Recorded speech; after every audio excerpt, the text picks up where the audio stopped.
Hello everyone and welcome back to my channel Edmund Mindaros, and for today's quick tutorial, and I'm going to show you guys on how to resolve a pure computer turn black screen after factory reset on Windows 10 or Windows 11.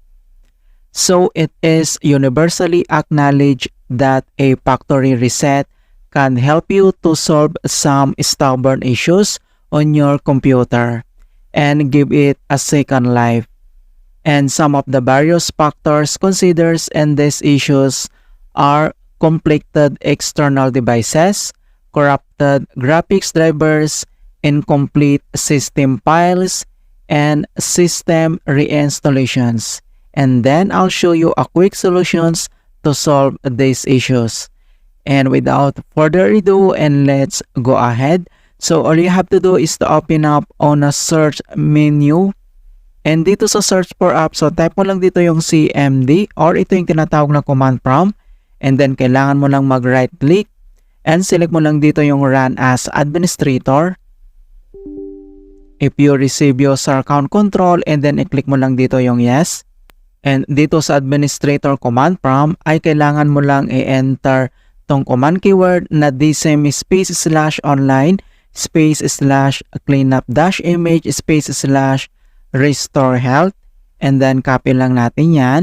And then dito lang sa taas ay kailangan mo lang mag right click and select mo lang dito yung edit, and then i-click mo lang dito yung paste, or pwede mong gamitin yung keyboard shortcut na Ctrl plus B, and then click mo lang yan, and then press mo lang yung enter.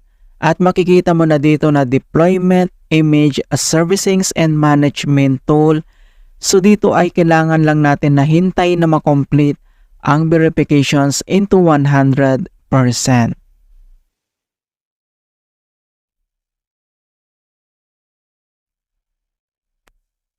And makikita mo na dito na the restore operations completed successfully. And next command keyword na kailangan natin i-enter ay type mo lang yung command keyword na sfc space slash scan now. So in all small letter lahat, and then yung slash scan now ay one word yan, and then press mo lang yung enter. And makikita mo na dito na beginning system scan. This process will take some time. Beginning verification space of system scan. So dito ay kailangan ulit natin na hintay na makomplete ang verifications into 100%.